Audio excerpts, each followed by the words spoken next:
Anyway, so Shakespeare. And let's take it as given that Shakespeare wrote Shakespeare's plays. Got it. It wasn't really Shakespeare. It was another guy by the same name. That was a joke about Homer. They questioned Homer too. Everyone, long enough time, it's like so silly. Homer might have been a woman, or a slave, or another man by the same name. It's ridiculous. Does it really matter? No, it doesn't. His stories are fun. All right. Actually, I actually read the Iliad and the Odyssey, and I was like, And Salieri probably did not kill Mozart. They were actually good friends. But, you know, don't let reality get in the way of a good story. So, Shakespeare put on plays. Anyone know the name of the theater he put the plays on? say that right? No, that would have been. Carnegie Hall. Do you know how to get to Carnegie Hall? Through the north side? Practice, practice, practice. Carnegie Hall is in New York. Shakespeare's Theater was in, London. thank you. Famous theater, famous name? No one? Oh, I'm sorry you guys went to school in America.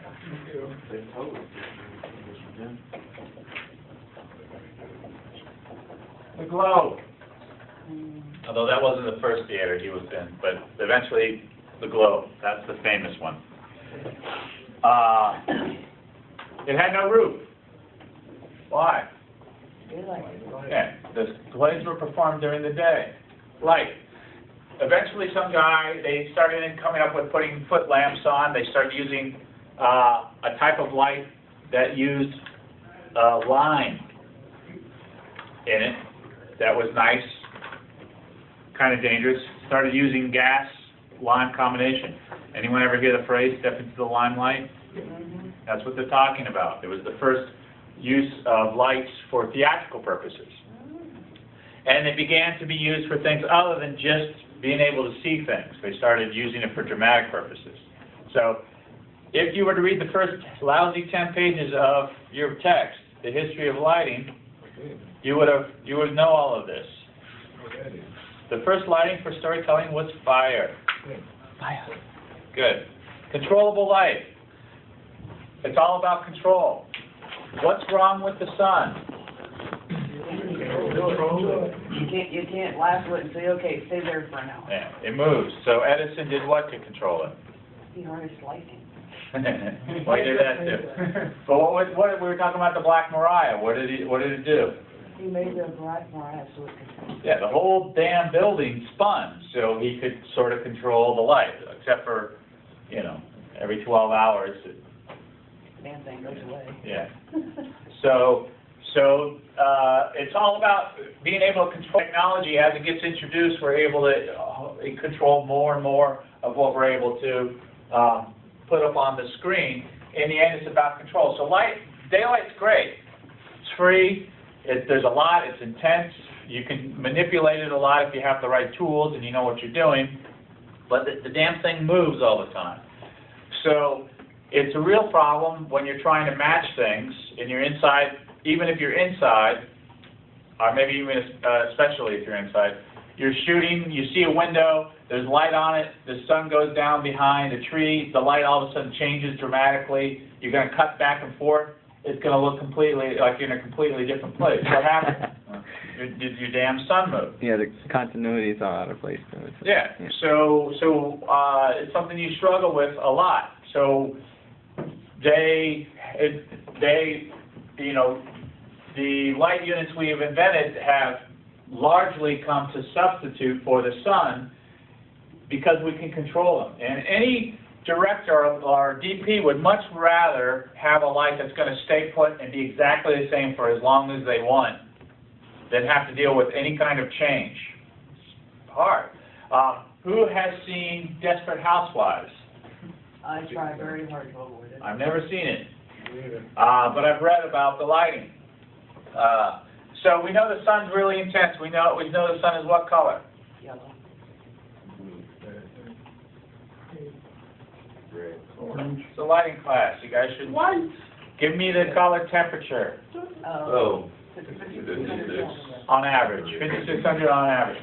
So we had gaslight for stage plays, works okay for stage plays at night because our eyes are really sensitive and it would be fairly dramatic. We had firelight gathering around cameras. We then used the daylight because film stocks were so, when we started shooting film, daylight was the only thing bright enough, intense enough to get an image, get an exposure.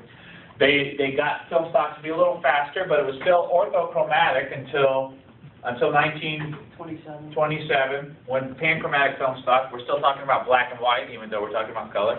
Confusing. So they went to arc lights, which were very intense, which those they could then control. By the way, all of early Hollywood studios were open air studios that they could vary a little bit with. They would put canvas or muslin. They could open or close it, make it slightly less intense, or have the light go through, diffuse it a little bit. So arc lights were great by comparison because of control. Even though they were unbelievably heavy, hot, and stuff, there was at least some control to them. You could do effects. They invented panchromatic film stock. They were able to use tungsten lights. Then they invented color film stock, and they had to go back to arc lights because the tungsten film or the color film stock was very slow compared to panchromatic black and white that they had come up with at this point. So Gone with the Wind was lit with arc lights, unbelievably hot. Pianos would warp on stage. It was really intense. So I don't know. I'm sure there's other examples, but piano is the one I read about. They would put like a brand new piano, grand piano, and it would get ruined by the time they were done filming from the heat. They made the film stock faster. How did Technicolor work? How did Technicolor? I should say strip Technicolor. Yeah. What was before 3-strip Technicolor? I'm gonna make you guys watch the documentary all over again. Talk about all this. It was 2-strip. Well, 3-strip Technicolor is basically a strip for TV. Exactly. And then they would combine it. So it was 3 separate pieces of film that would then be combined in the lab. It was very expensive. You had to shoot everything 3 times. Well, it was at the same time, but with three strips of film. And did they use 3 different cameras? no, it was going through. It was a camera that had all 3 going through it simultaneously. But then it was a lab where they were processed together to be one film. But it was they were very slow because it was 3 strips of film that you were illuminating. They had a prism that would bounce at each one. There were huge, heavy cameras as well.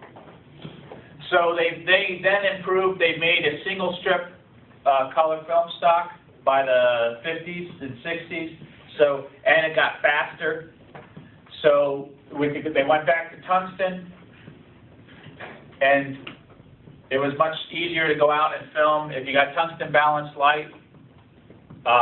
Or tungsten balanced film stock, you could use tungsten lights and everything would look good. When you went outside, you just put what kind of filter on your camera? CTO. It's the same color as a CTO. What do we call it? 85. An 85 filter on your camera. Things were good.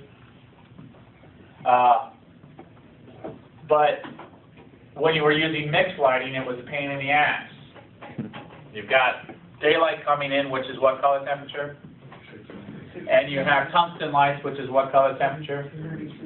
And you're trying to balance it out. It was hard to control. You had different ways to do it. 85 filter, we had CTO, we had CTB, we're having these gels. In the 70s, someone said, hey, how about if we make a light that is the same color temperature as daylight? The Germans came up with this. HMI stands for something along the lines of halide mercury iodine, something like that. Again, it's referring to what is burning, essentially. And they're essentially a type of arc light that's sort of miniaturized in a vacuum that's relatively quiet, that burn at 5,600 degrees. They were invented primarily for German television, to go out and not have to worry about the big expense of mixing lights and the crew it took to put gels on all the windows, and they could go out and use lights that were balanced. And they had problems, the same problems that these lights have. They flickered. They went out and you could see a flicker. So they had to develop ballasts that were flicker-free. So, right now, the history of lighting, in order.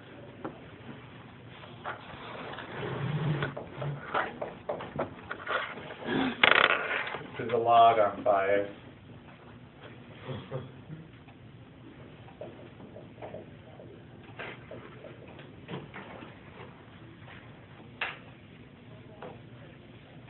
Sun, fire, limelight or gaslight.